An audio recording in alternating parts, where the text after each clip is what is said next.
4 เหตุเสื่อมและ 4 เหตุเจริญแห่งทรัพย์ปฐมธรรมพุทธวจนะคำสอนจากพระโอษฐ์พระพุทธเจ้าในท้ายคลิปครับผมได้สรุปพระสูตรว่าทรัพย์จะอยู่หรือทรัพย์จะหายไปดูได้จาก4ข้อนี้บางคนทำงานมาทั้งชีวิตแต่เงินไม่เคยเหลือเก็บเพราะชีวิตมีทางน้ำรั่วอยู่4ทางครับคุณจะได้เข้าใจว่ามีอะไรบ้างที่จะทำให้ทรัพย์ในชีวิตค่อยๆหายไปแบบไม่รู้ตัวเหตุเสื่อมแห่งทรัพย์4ประการพยัคฆปัจฉะโภคทรัพย์ที่เกิดขึ้นโดยชอบย่อมมีทางเสื่อม4ประการคือ 1. ความเป็นนักเลงหญิง 2. ความเป็นนักเลงสุรา 3. ความเป็นนักเลงการพนัน 4. ความมีมิตรสหายเพื่อนฝูงเลวทรามพยัคฆปัจฉะเปรียบเหมือนทางน้ำเข้า4ทางทางน้ำออก4ทางของบึงใหญ่มีอยู่บุรุษปิดทางน้ำเข้าเหล่านั้นเสียและเปิดทางน้ำออกเหล่านั้นด้วยทั้งฝนก็ไม่ตกลงมาตามที่ควรพยัคฆปัจฉะเมื่อเป็นอย่างนั้นความเหือดแห้งเท่านั้นที่หวังได้สำหรับบึงใหญ่นั้นความเต็มเปี่ยมไม่มีทางที่จะหวังได้หนีฉันใด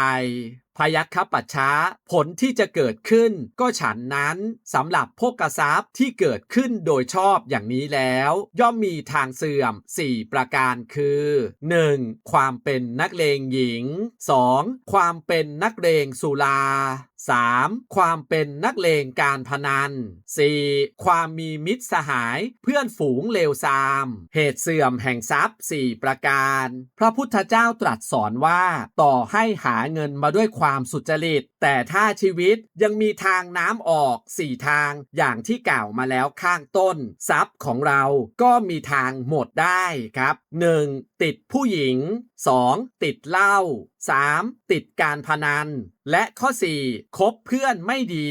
พระองค์เปรียบเหมือนบึงน้ำครับถ้าเราปิดทางน้ำเข้าแล้วเราเปิดทางน้ำออกตลอดแถมยังฝนไม่ตกสุดท้ายบึงน้ำของเราก็เหือดแห้งชีวิตคนเราก็เหมือนกันนะครับหาเงินเข้ามาเท่าไหร่แต่ถ้าใช้ชีวิตแบบมีรูรั่วเงินก็ไม่เหลืออยู่ดีเหมือนบางคนครับที่มีเงินเดือนดีแต่ก็หมดไปกับการเที่ยวการดื่มการพนันหรือเพื่อนพาเสียสุดท้ายก็เหนื่อยหาเงินแต่ไม่เคยพอใช้ครับเหตุเจริญแห่งทรัพย์4ประการพยัคฆปัจฉะโภคทรัพย์ที่เกิดขึ้นโดยชอบย่อมมีทางเจริญ4ประการคือ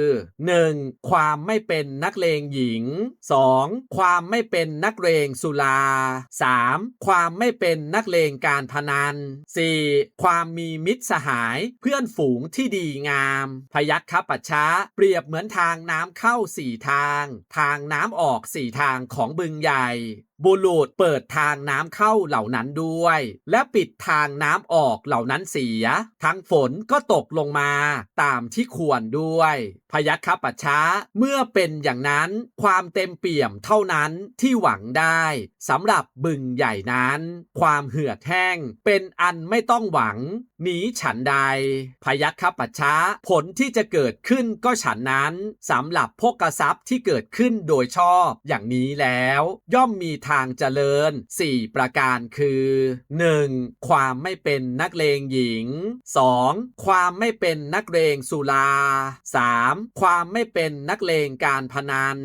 4. ความมีมิตรสหายเพื่อนฝูงที่ดีงามเหตุเจริญแห่งทรัพย์4ประการพระพุทธเจ้าตรัสสอนว่าถ้าอยากมีชีวิตที่มั่นคงมีเงินมีทรัพย์เพิ่มขึ้นเราต้องปิดทางน้ำรั่ว4ทางที่กล่าวมาแล้วข้างต้น 1. ไม่เที่ยวผู้หญิง 2. ไม่ติดเหล้า 3. ไม่เล่นการพนันและ 4. เลือกคบเพื่อนที่ดีพระองค์เปรียบเสมือนบึงน้ำครับถ้าเปิดทางน้ำเข้าแล้วปิดทางน้ำออกแถมฝนก็ยังตกลงมาอีกบึงน้ำก็จะมีน้ำเต็มอยู่เสมอชีวิตคนเราก็เหมือนกันนะครับหาเงินมาได้แล้วรู้จักรักษาไม่เอาเงินไปทิ้งกับเรื่องที่ทำลายชีวิตแถมยังมีคนดีๆคอยพากันเติบโต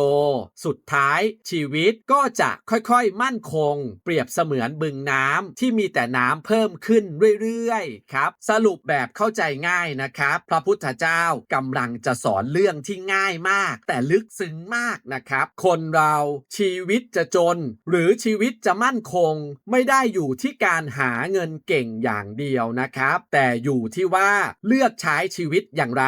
ต่อให้หาเงินเก่งแค่ไหน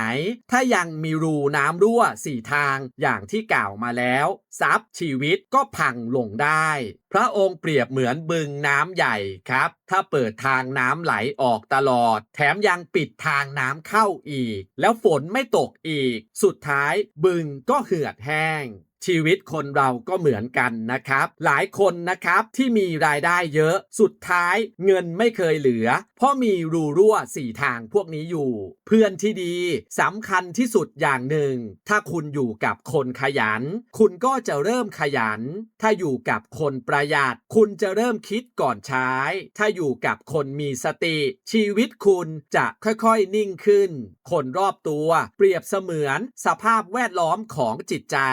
พระพุทธเจ้าไม่ได้สอนให้เรารวยทางรัฐนะครับแต่สอนว่าอย่าทำรูรั่วให้ชีวิตเพราะบางครั้งคนเราไม่ได้ล้มเหลวเพราะหาเงินไม่เก่งแต่ล้มเหลวเพราะเก็บรักษาสิ่งที่มีไว้ไม่ได้ถ้าปิดทางเสื่อมได้ต่อให้เริ่มจากหาได้น้อยชีวิตก็จะค่อยๆเติมเต็มขึ้นเปรียบเสมือนบึงน้ำครับที่มีแต่น้ำไหลเข้าแล้วเราปิดรูรั่วเอาไว้และสุดท้ายครับความมั่นคงในชีวิตที่แท้จริงไม่ได้เริ่มต้นจากการมีรายได้มากแต่เริ่มจากการใช้ชีวิตอย่างมีสติอย่าลืมกดติดตามช่องสรุปสั้นคำสอนพระพุทธเจ้าโดยผมเอ็กซ์ต้าสวัสดีครับ